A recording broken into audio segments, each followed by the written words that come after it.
धन्यवाद सगळ्यांना, यूट्यूब फॅमिलीला, यूट्यूबला, आपल्या मुलींना धन्यवाद. आताच उठले. व्हिडिओ नाही आहे काढायला आपल्याला, आपलं व्हिडिओ आपल्याला टाकायला नाही आहे. तर मी म्हणलं जाऊ दे, आत्ताच उठले ना, तर बसून बसून एक व्हिडिओ आपण बनवू. तर बघा, मी असं गोष्ट सांगणार आहे. एका गावामध्ये भालू आणि रत्ना नावाची बाई होती. तर तिच्याकडं शेती पण होती, शेती पण करत होते, आणि 2 म्हशी आणि 2 गाया होत्या. तर म्हैस नाही का दूध भरपूर द्यायची, गाया पण द्यायच्या दूध, तसं काय नाही, पण म्हैस जरा दूध जास्त द्यायची. तर म्हशीचं शेण, गायांचं शेण, ते शेण जमा करायचं आणि गवऱ्या बनवायच्या, वाळवायच्या आणि मग विकायच्या. तर मग असं करून करून त्यांचं त्या गाई म्हशीवरच चालायला लागलं. घर चांगलं चालायला लागलं गाई म्हशीवर. मग बाजूवाला माणूस त्यांचा लोभदार लय जळायचा. पण ह्यांना वाटायचं की आमच्यावर लय खुश आहे, ह्या नवरा बायकोला वाटायचं आमच्यावर लय खुश आहे, पण ते खूप जळायचा ह्यांच्यावर.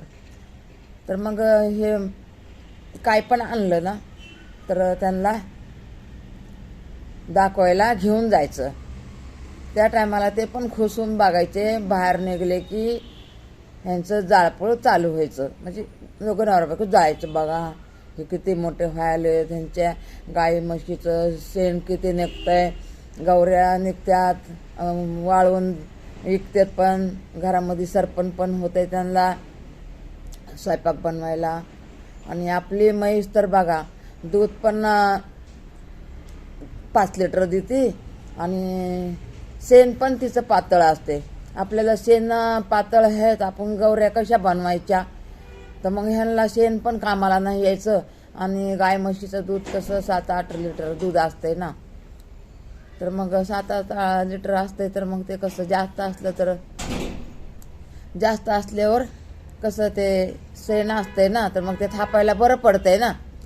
तर मग ते नाही तेवढं पातळ शेण म्हणल्यावर कसं काय थापणार. तर मग आता ह्यांच्या गाय म्हशीचं शेण कसं असं घट्ट असायचं, म्हणून कसं गवऱ्या थापायला जमायचं त्यांना.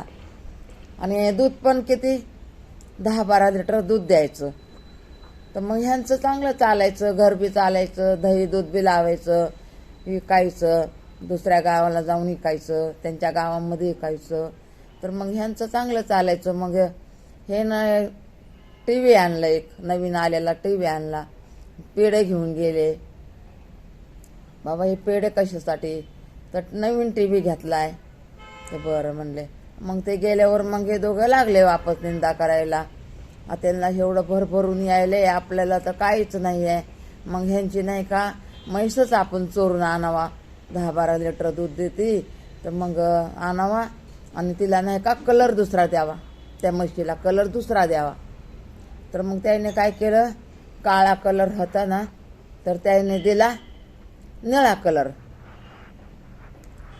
तर मग कसं काय ओळखू येणार. मग गेले रातोरात म्हैस घेऊन गेले. तर मग ती म्हैस तिथं दूध कमी द्यायला लागली त्यांच्या घरी. आता बघा, आपली नेत चांगली असली तर थोड्यामध्ये पण चांगलं होतंय.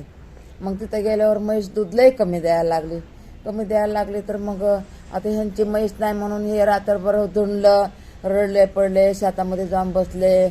आता काय करावं, एवढी चांगली म्हैस होती आपली, शेण निघत होतं तिचं, गावऱ्याने विकायला भेटत होत्या, दूध 10-12 लिटर देत होती. आता आपण काय करायला पाहिजे.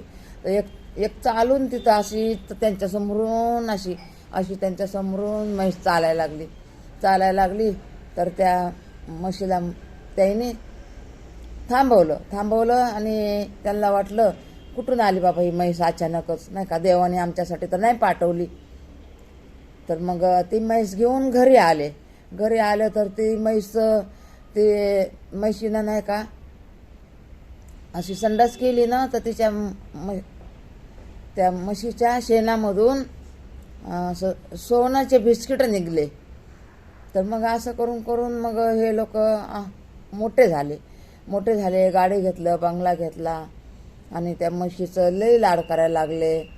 तर मग म्हणतं बाबा ह्यांची म्हैस तर आम्ही आणली, मग ह्यांना कुठून एवढं पैसा आला. ते म्हणले बघावं तरी जाऊन कुठून पैसा आला. मग बघितलं तर ते म्हशीचं शेणातून हे निघलं, बिस्किट निघलं. तर मग म्हणले बाबा हे तर बिस्किट म्हैस हागत या. मग गेले ते म्हैस घेऊन, ती बी म्हैस नेली रातोरात. त्या म्हैशीला नाही का नेलं तर ती बी म्हैस दूध द्यायना आणि सोनं पण नाही, नुसतं शेण. म्हणले बाबा हे असं कसं, त्यांच्या घरात एवढं सोन्याचं बिस्किट शेणातून निघत होते ना, आमच्या घरी असं का. तर मग एक हे आला मागायला, जोशी आला. तर ते जोशीला सांगितलं. तर जोशी म्हणला ते तकदीराचा खेळ असते आपला. तकदीर भारी असलं तर सगळं चांगलं होतंय, आणि तकदीर आपलं हलका असलं तर तुम्ही किती पण काय पण करा, तुम्हाला तुमचं नशीबच साथ देत नाही, तर तुम्ही काय करणार. तुम्ही चोरी करा, तुम्ही डाका टाका, काय पण करा, तुमचं मनच साफ नाही म्हणला आणि तुमच्या नशिबातच नाही, तर तुम्हाला कुठून भेटन. त्याच्या नशिबात दुसरं गेलं तर तिसरं येतं, आणि तिसरं गेलं तर चौथं येतं आहे त्याच्या नशिबात. बघा असं असते नशिबाचा खेळ. म्हणून नाही का कोणावर जळावं नाही, आपलं मन चांगलं ठेवा, मन आपलं शुद्ध ठेवा, आपल्याला देव सगळं देईन. दुःख एक दिवस आलं तरी सुख पण देणारच आहे देव, बरं का. काही घाबरायचं कारण नाही आहे. दुःख येईन ना तिथं सुख बी येणार आहे. म्हणून आपण कुणावर जळायचं नाही आहे, कुणावर राग करायचा नाही आहे. आणि पूर्ण हे बघा, पूर्ण जर ऐकलं तरच आपल्याला कळत आहे की हे खरं आहे का खोटं आहे. म्हणून काही बी कोणचं बी अर्धवट बघून तुम्ही कधी सोडायचं नाही, हे का नाही. चला, धन्यवाद आपल्या युट्यूबला, युट्यूब फॅमिलीला आणि आपल्या मुलींना धन्यवाद. ऐक जा.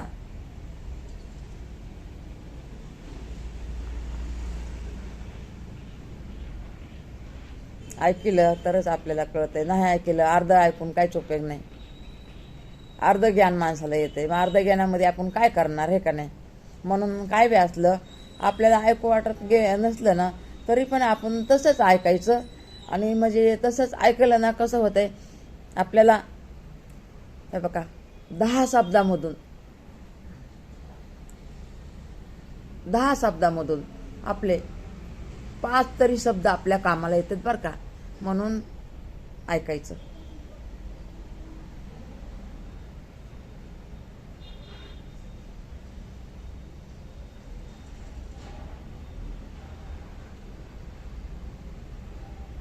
धन्यवाद सगळ्यांना.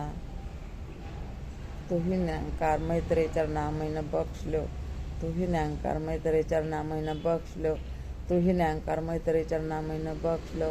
प्रेम से बोलिए धन निरंकार जी. ऐक जा.